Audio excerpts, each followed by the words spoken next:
Hello, I'm joined here today, special edition actually. I'm doing this particular interview with Darren, who I went to school with as well, so I've known Darren for many, many years. You did indeed. Tell us your background. Yeah, so I'm basically an artist. I didn't Okay. study art, I didn't go to college or anything, it was just sort of self-taught. The long short of it, how it started, I used to have my own clothing brand. So I had my own clothing label for 10 years. I think I remember seeing that on your socials actually. What was it? Derailed. Derailed, okay. Clothing, yeah. Yeah, so I had that for 10 years, and I was working as well, like full-time in the print. That 10th year, 9th, 10th year, my sister got diagnosed with terminal cancer. I'm really sorry to hear. So I basically, through the pressure of the business, and I got bad depression and anxiety, and I was speaking to my wife, and it was like, just everything comes on top of you. Yeah, You just sort of, when it you was feel like, overwhelmed, and as a business owner that it does happen. It proper smashed me up. Like it was bad. So it was sort of one of them things. It was like carry on stressing over the business and stuff, or spoke to my wife and she went, look, just jack it in. And as soon as she said that, it was like, like you get that sort of weight comes off your shoulder. So I literally just website, everything just stopped. When you said your wife told you jack it in, was it because you felt you were doing it for her or something? No.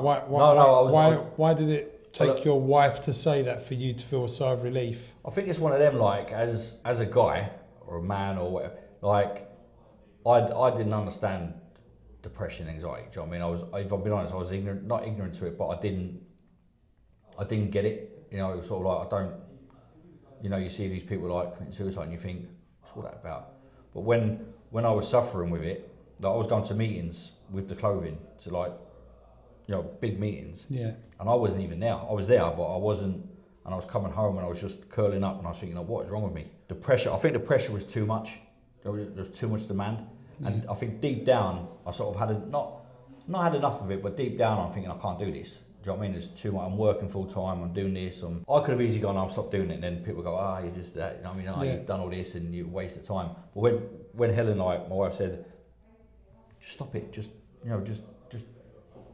Don't worry about it. Yeah, just don't worry about it. Don't stress about it. Yeah. It's sort of like that sort of pressure was sort of like, because I knew she was sort of there. You know what I mean? Like that sort of, that hand on your shoulder to go, all right, fine. I mean, it didn't stop it helped me, but it didn't stop my sort of depression and stuff. My sister still had like terminal cancer.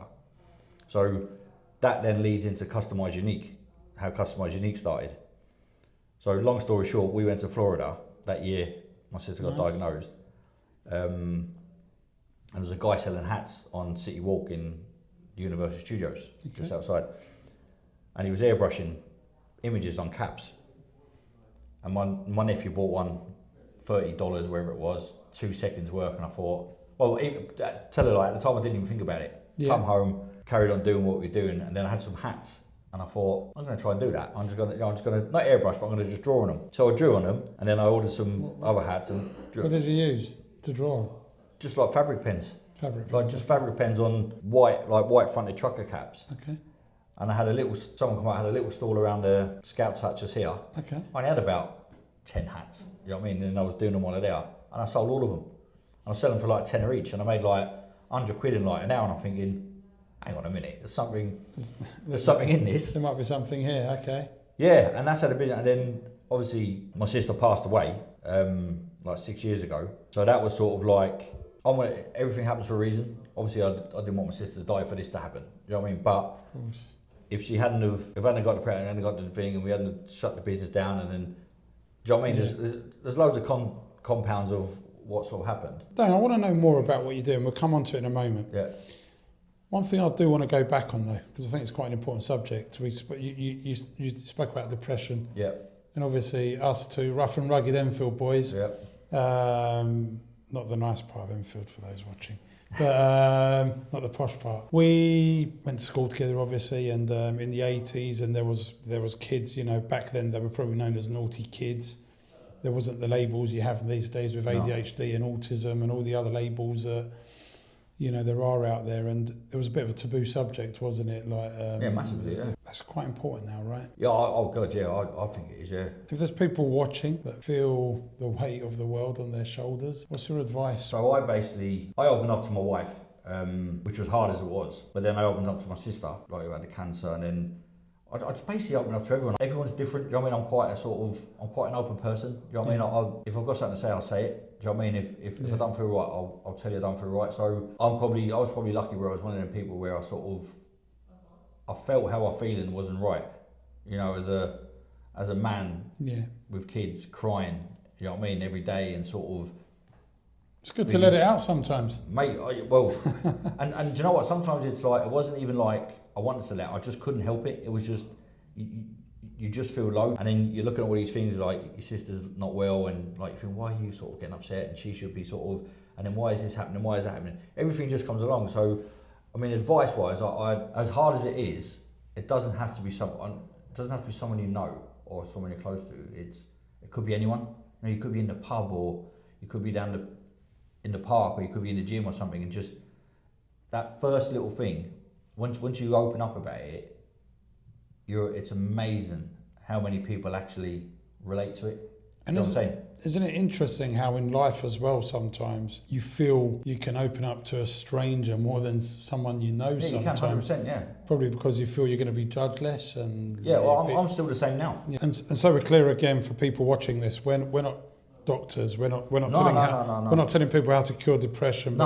We're just looking at some coping mechanisms. Yeah, I mean, the best place to start is by talking. It's as simple as that. You know what I mean?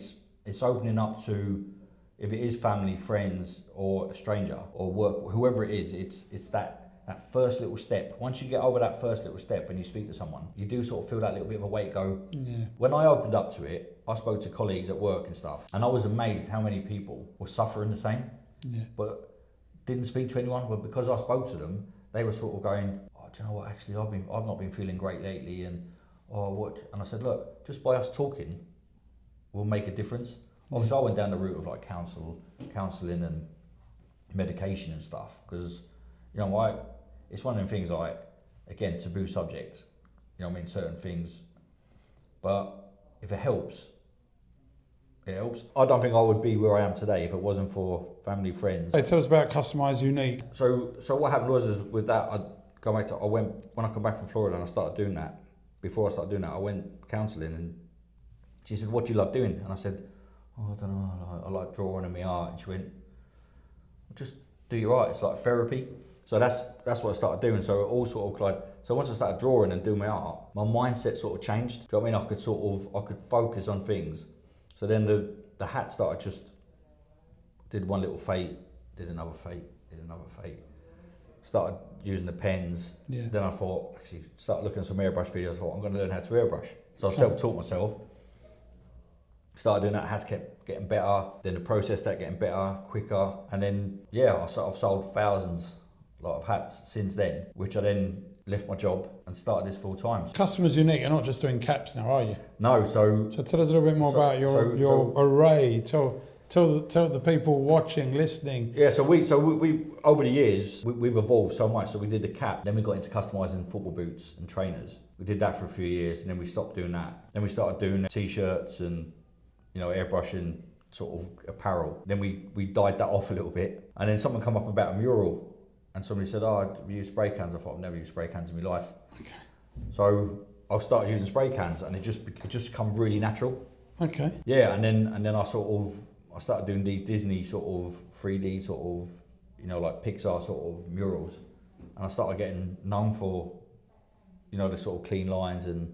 And I've seen some of that work. It looks quite impressive. Such a young kid into. Yeah. So it's adults. Adults, anyone, yeah. Adults, if they want a Donald Duck on there. Yeah, anything. I've done from work for Hilton Hotel.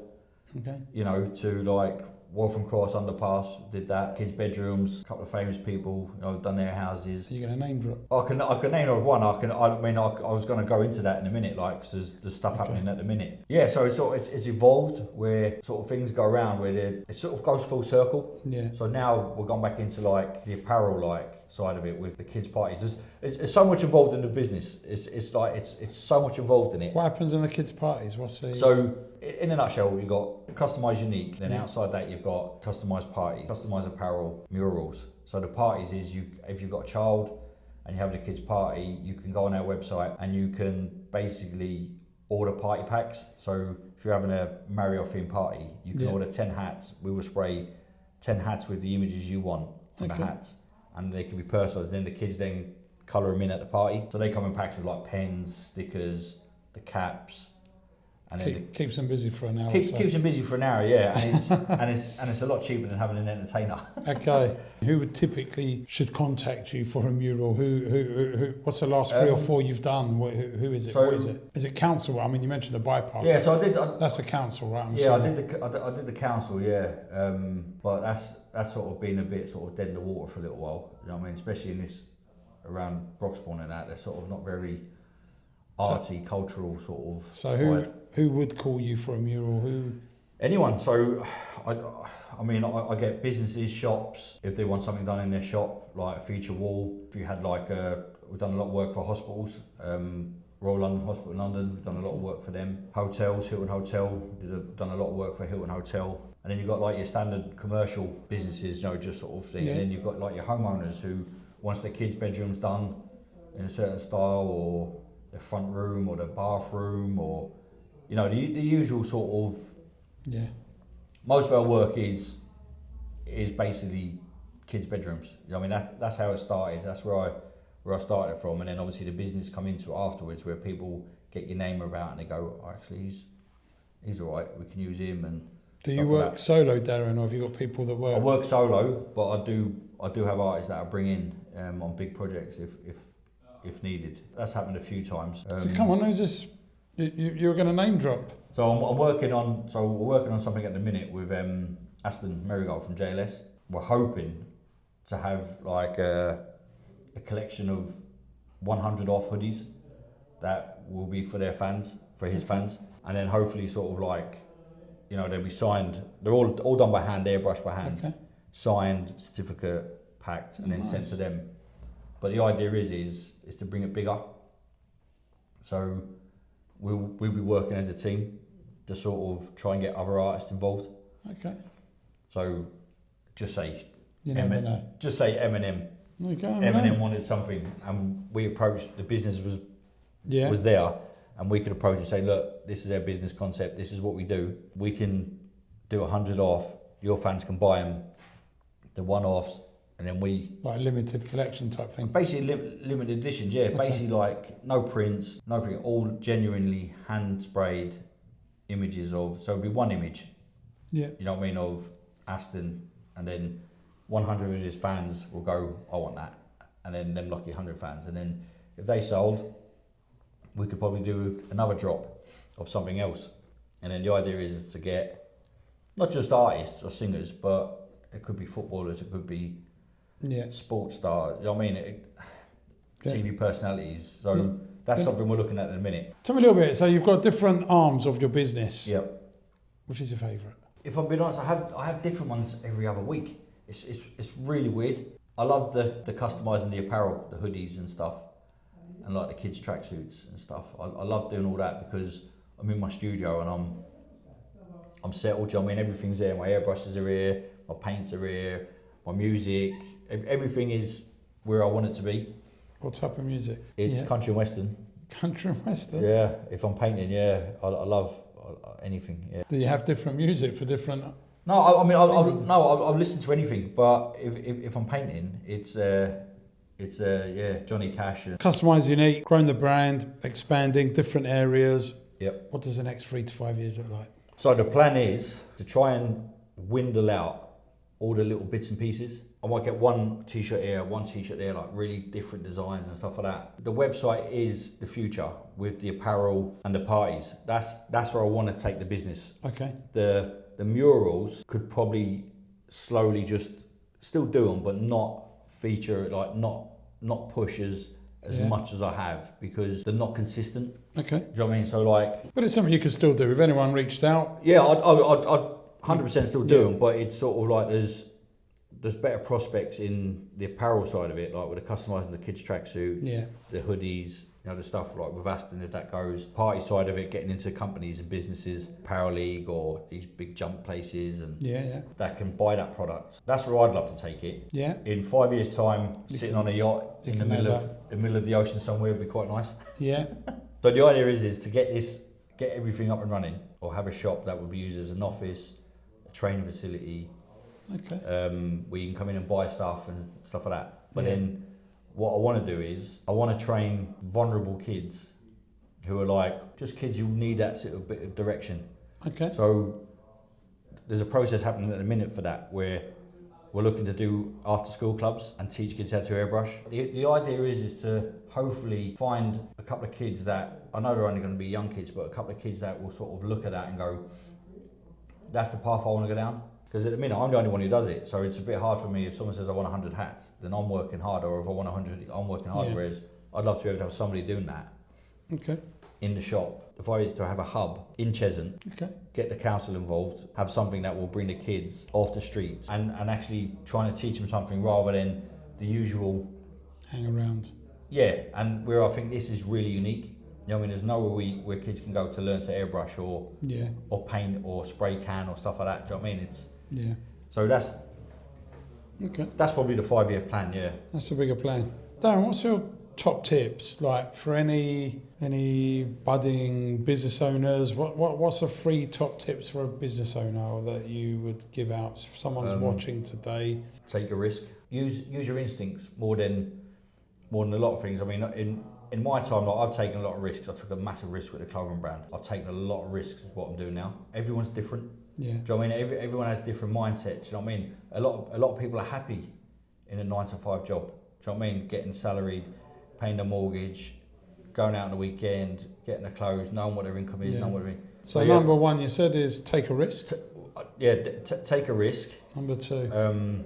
With that risk, make sure it's something you like, something that's in you already. I think some people sort of jump into businesses just because somebody else is doing it and making a lot of money. It doesn't work like that. Try and be unique. Everyone's got their own talent. Everyone's got their own skill. It is finding that, and a lot of people don't find it. And what's the 3rd top tip? To be yourself. To be yourself and just be honest. I'm one of them. If people don't like you, they don't like you. What's your driver? What drives you? Family. Family. Yeah, my kids, my wife, probably just myself. You know, I think the drive is sort of, I think through where I've been and what's happened, you know, like losing my sister. Yeah. And then 9 months later, losing my sister-in-law. You know, and then in between that, my father-in-law had a stroke. You know what I mean? And he's now wheelchair bound. So within them 9 months, you know, you look at that and you think, bloody hell, like that's, you know what I mean? Losing 2 people and basically a third. So I look at that and I think life's too short. You know what I mean? So I think the motivation has to be, listen, we're in here forever. Who should reach out to you? What type of person today watching this? Who's a typical customer? Who needs to contact Darren tomorrow? To, you know, everyone. Everyone. If you want it and it's to do with art and you contact me, I can help you out. If I can't help you out, I can put you in the direction of someone who can. Okay. Darren, guys, here. Thank you. And anything you need, Customised Unique. Yeah, tracksuits, wall art, hoodies, kids party packages, anything to do with art. Just give us a shout, and if I can help you, as I say, I'll help you. If I can't, can definitely put you in the hands of someone who can. Thanks, Darren. Thank you, Mario.